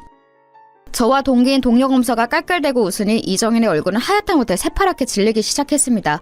뭐 당연하겠죠. 지금껏 200여 명 넘게 모인 동창 모임에서 잘나가는 사업가로 포장해놨는데 단숨에 뭘 해서 돈을 번 건지 들통이 나버렸으니까요. 주변에 있던 동창들도 얼음이라도 된 듯이 굳었어요. 자, 이정원 씨, 뭐 해서 돈 버셨죠? 성매매 업소 차려놓고 손님들 사기 쳐먹으면서 돈 벌었지? 조폭 따까리 노릇해가면서. 그때 네 형님들이 너 더럽게 장사해놓은 거 뒤처리하면서 다시는 네 안 보겠다는 말까지 했다고 들었는데 어떻게 관계 회복은 되셨고? 제가 웃으면서 그렇게 말하자 핸드폰 건너편에서 제 동기가 같이 깔깔대면서 웃더군요. 그리고 이정원 듣고 있죠? 아직 여자 남아서 그걸 해결되려면 시간 걸리는 거 알고 있는 거지? 금방 다시 빵 들어가게 될 거예요. 조금만 기다려. 남편은 설마 이런 상황이 있었을 줄은 상상도 못했는지 그 소심한 사람이 얼굴이 창백했어요. 저는 남편 어깨를 끌어안고서 그놈을 노려봤죠. 함부로 다른 사람 건드리는 거 아니야. 알겠어요? 일부러 부드러운 어조로 달래는 것처럼 말하고 저는 전화를 끊었어요. 이정인의 얼굴이 울그락불그락하기에 친절하게 한마디를 더해줬죠. 그 친하시다는 중견기업 회장님, 나하고 꽤 자주 만나는 분인데 당신 이야기 좀 해봐야겠어요. 재미있겠네요. 순간 숨이 막히는지 이정인의 얼굴이 파랗다가 순간 시뻘개지더군요. 그놈은 갑자기 바닥에 무릎을 꿇고서는 제 앞에 엎드려서 싹싹 빌기 시작했어요. 아닙니다, 재수씨. 그게 아니라... 누가 당신 재수씨야? 변호사라고 불러. 네, 변호사님 죄송합니다. 정말 죄송합니다. 제가 진석이를 모욕하려던 게 아니라요. 그러니까... 오늘 나한테 성희롱한 것만 걸어도 걸릴 텐데 지금 동기 이야기 들었지? 아직도 해결 안 된 문제들 있는 것 같던데 내 동기 겪어봐서 알겠지만 성격 별로 안 좋아요. 한 번 걸리면 안 놔주는 검사야. 그리고 이런 짓까지 하고 다니는 거 알았으니 더 안 놔주겠지? 재미있겠네. 아닙니다. 정말로 죄송합니다. 예전에 하던 짓은 정말 그냥 다 접었어요. 아무것도 안 남았습니다. 지금 뭐 남은 건 예전 형님들이 저한테 뒤집어 씌우려는 것뿐이에요. 전 이제 정말 다 죗값을 치렀습니다. 그놈은 아주 필사적으로 외치더군요. 그러거나 말거나 알게 뭔가요? 주변을 둘러보니 분위기가 아주 끝내주더군요. 여전히 홀에 우아한 재즈 음악은 흐르고 있는데 그 넓은 홀에서 사람들이 전부 굳어서 저희를 보면서 수군대고 있었어요.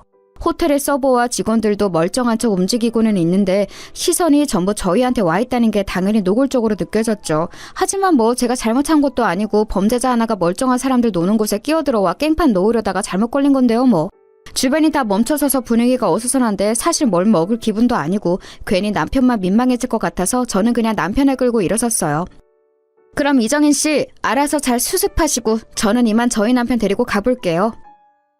저는 짜증스러움을 그리 감추지도 않고 그놈한테 그렇게 말하고서 곧장 홀을 나왔어요. 남편은 멈칫거리면서도 제 뒤를 따라 나오더군요. 남편 주변에 있던 친구들도 입만 벌리고서 쳐다보느라 아무도 저희를 말리지 않았어요. 이정은 그놈만 어떻게든 저를 잡아보려고 했지만 제 심기를 거스를까봐 이도저도 못한 채로 무릎을 꿇고 있더라고요. 좀 짜증나면서도 웃기잖아요. 집에 오는 차 안에서 남편이 저한테 망설이는 목소리로 물어봤어요. 아니, 어떻게 된 거야? 자기가 어떻게 쟤를... 그리고 자기 동기가 어떻게... 저는 그래서 뭐 숨길 일도 아니니 대놓고 지난 사정을 남편한테 말했죠. 남편은 고개를 저으면서 막 웃더라고요. 사실 고등학교 다닐 때 남편은 그놈한테 꽤나 시달림을 당했다고 하더군요. 평범하고 소박한 집안에서 얌전한 모범생으로 컸던 남편은 고등학생이나 되어서 반 친구한테 괴롭힘을 당한다는 말을 차마 지배할 수가 없어서 그냥 고등학교 동안 그 괴롭힘을 묵묵히 견뎠다고 했어요. 담배를 피우는 놈이라서 담배빵도 당하고 담배 셔틀, 빵 셔틀 안 당한 게 없더라고요. 남편은 진짜 힘들었다고 하면서. 그런데 오늘도 자기를 괴롭히러 그놈이 또 온 줄 알았다고 했어요. 그게 맞기는 했을 거야. 저런 놈들 순하고 좋은 사람 냄새는 기막히게 맡아서 그런 사람만 집중적으로 괴롭히거든. 제 말에 남편은 좀 오싹한 듯한 표정을 했죠. 사실 저렇게 야비하고 비열한 잔챙이 놈들 특징이 평상시 성격 좋고 순한 사람들만 골라서 괴롭히는 거예요. 온순한 사람들은 곁에 있기 정말 좋은 이들이지만 동시에 이런 괴롭힘이 아주 약한 면도 있죠. 그래도 남편 곁에는 제가 있어서 참 다행이라는 생각이 들더라고요. 그런데 남편의 이야기를 듣고 보니 그냥 동창 모임에서 망신을 준 정도로는 제 분이 안 풀렸어요.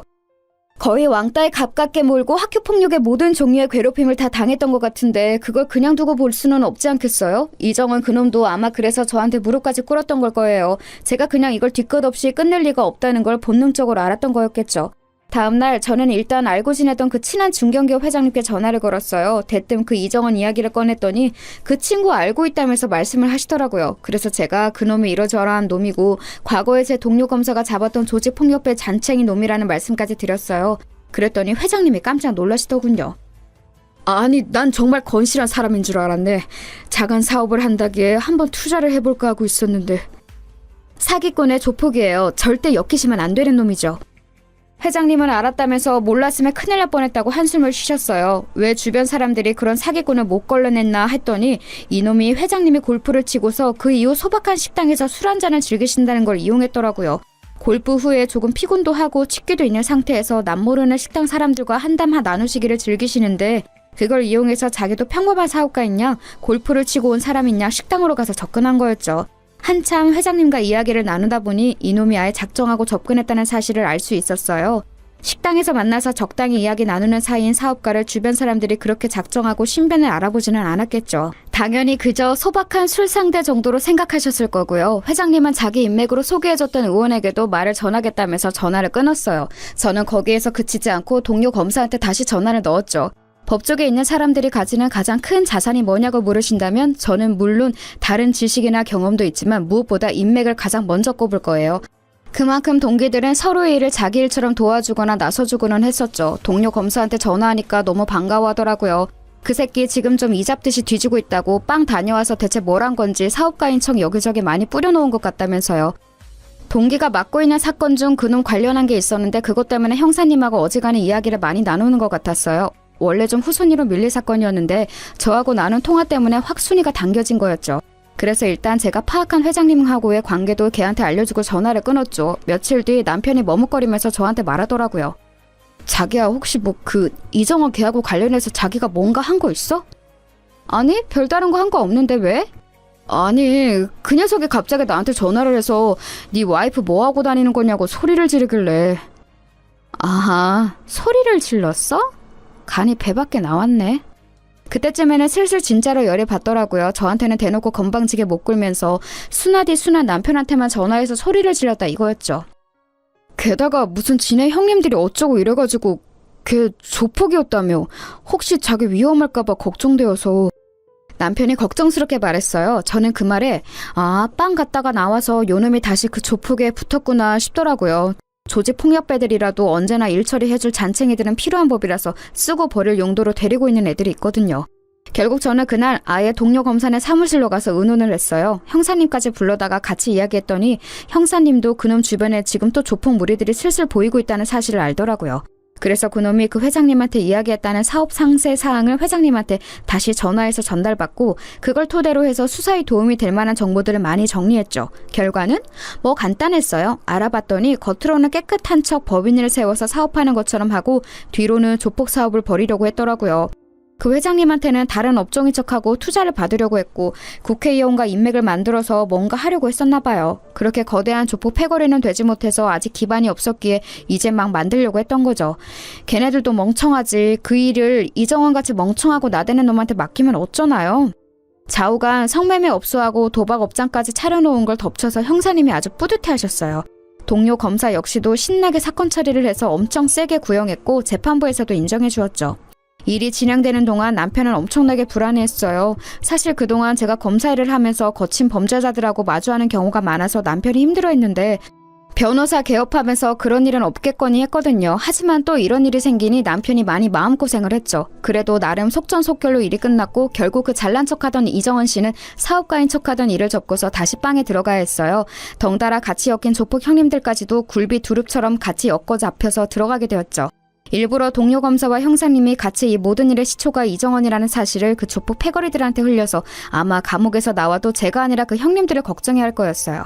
그런데 사실 이 일의 시작이 이정원이었던 건 맞죠. 뭐 일단 그놈이 처음부터 멀쩡하게 굴었다면 제가 괘씸하게 여겼을 일도 없었을 거고 나름대로 평화롭게 그 불법적인 사업이라는 걸 조금 더 오래 추진할 수 있지 않았을까요? 조폭들이 점잖은 척 합법의 가면을 쓰고서 법인까지 세우려고 아주 작정을 하고 있었는데 그걸 이정원이 나댄 바람에 말아먹었으니 나중에 출소하고서 혼쭐이 나도 그럴만하죠. 하지만 그 덕분에 저희 동기인 동료 검사가 뿌듯하게 사건을 처리했고 남편의 고등학교 시절에 대해서 소소한 복수도 했으니 만족합니다. 소소하다고 하기에는 꽤 큰 복수가 되기는 했지만요. 제 사연은 여기까지입니다. 들으실 때 작게라도 즐거움이 되셨다면 좋겠어요.